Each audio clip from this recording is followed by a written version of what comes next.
Hey there everybody, it's markcrilley. I'm back with the first of a hopefully multi-part series of videos showing my old sketchbooks from Taiwan. What you see here, this battered old thing from the late 80s, filled with sketches that I did when I went off to Taiwan to teach English with the YMCA back in 1988. And so I thought I would begin at the beginning. I'm going to show you the first few pages, and then we may skip along to find random drawings here and there that I think are worth talking about. These were all done pen and ink, no pencil preparation work. I would just go to a location and start drawing what I saw, and I'm struck with how loose these lines are. That won't be true of all the drawings you see. Some of them are actually quite tight as we go along. But as I launched into this project of, carrying around the sketchbook, I guess my instinct was to keep it a little bit loose.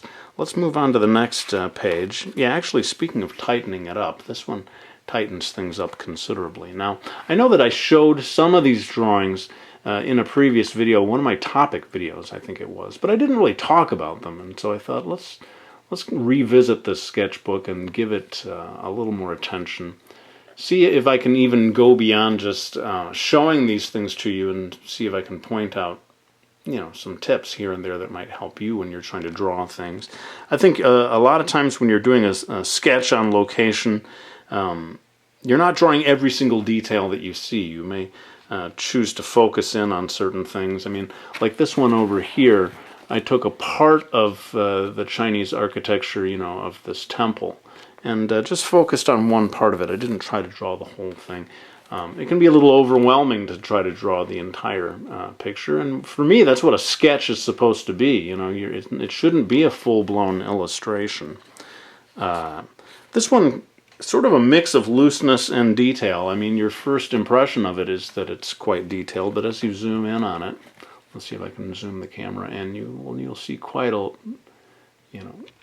high degree of sketchiness in there with the lines. Again, I wasn't using any pencils to get started. I probably would put in just a very light, inky layout line to get started, to sort of plot out my composition, or sort of figure how I would manage to fit the artwork onto the page. But again, you see me sort of dropping out. Of course, there was a lot of detail here. I just decided to leave that out, and that can be a fun technique when you're doing a sketch of any kind.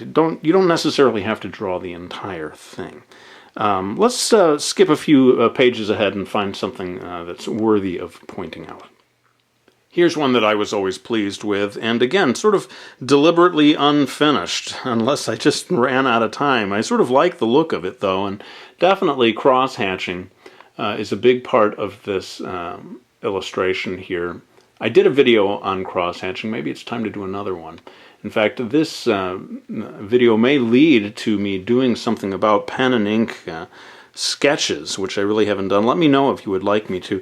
You can see the sort of smoky effect. Kind of a tricky thing to pull off with ink. Ink is not really my first choice when I'm trying to do something smoky looking. I probably would normally do pencil, but actually, it kind of worked. I think I just barely managed to pull it off. But hang on, I'll move on and find another one to show to you.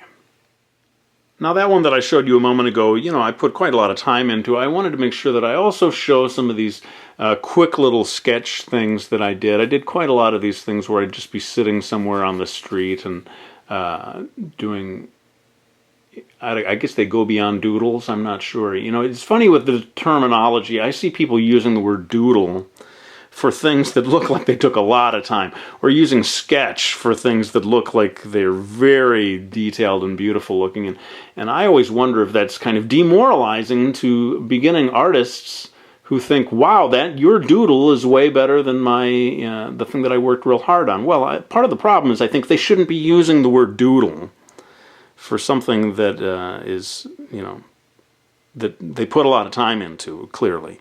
I guess I would call these sketches. Who knows? What does the word doodle or sketch mean? I suppose it's up to your interpretation, but I certainly did a lot of these, and they're kind of fun. You don't have to take them too seriously. And I wanted to show things that are, not perfect. Some of the stuff looks a little stiff, a little messy, and maybe reassure you, those of you who maybe imagine that professional artists, that every single drawing they do is amazing. Well, no, that is certainly not the case. I don't think these drawings qualify as amazing. They're not terrible, but certainly they are within the reach of a lot of you out there, I'm sure, if you went out with a sketchbook of your own. Here's another one that's all about the cross-hatching. What's interesting to me about this drawing is it sort of shows you that you can do a drawing of a location that is not particularly beautiful or amazing. This is just kind of a random section of wall here, and it's mainly about the shadow really cast against the side of the wall. I think sometimes people think, oh, I need to go to some really beautiful scenic area in order to do a drawing, and that is certainly not the case. You can find interesting subjects for drawing almost anywhere. And again, let me know if you're interested in learning more about cross-hatching. I'm going to put a link to that earlier video that I did that showed this sort of technique of cross-hatching, but I'd be happy to do a new video on that topic. Here's one that's sort of interesting to me in terms of showing that I was clearly more interested in architecture than I was in cars. There's a lot of illustrations in here in which I sort of avoid drawing the car and focus instead on the architecture behind the car. I suppose part of it was the difficulty of drawing cars well for me, because it involves a lot of smooth lines that require very careful control. But part of it may be just a lack of interest. I felt like cars looked more or less the same everywhere in the world, whereas this sort of Chinese-style architecture was something I'd never seen before. Here's one where I actually, turned the sketchbook sideways, and let me pull back in terms of the focus a little bit here so you can see the whole picture. This one I think is a little bit interesting in terms of, it was a rainy day. I was looking out a second floor window doing this drawing, and so when you see people, with umbrellas and so forth, clearly that's me trying to remember what they looked like. Nobody was standing there posing for me, right? They were sort of walking back and forth. And I think a lot of times when you're doing outdoor sketches, it's a combination of things that are permanent and easy for you to just keep looking at to check you're getting the details right. And then with figures, usually they are in motion, and you're just doing your best to try to capture this fleeting moment. It's a challenge, and zooming in here, I suppose I got it more or less right, but I don't know about the the anatomy or the pose of the person walking. This is more or less me drawing a picture from memory when you get to this part of the illustration. I've been talking mainly about the sketches, and maybe not so much about the cultural aspects of what it was like to live in Taiwan.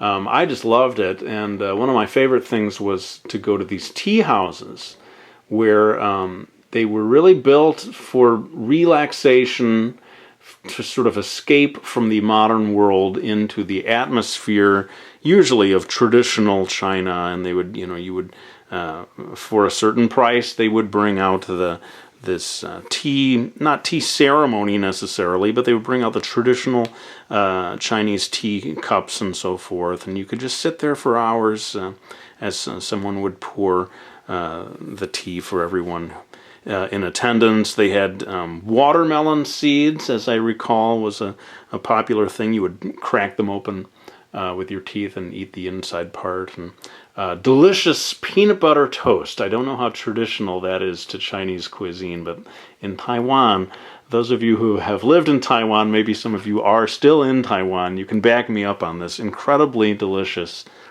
thick sliced peanut butter toast that you could get in these Chinese tea houses.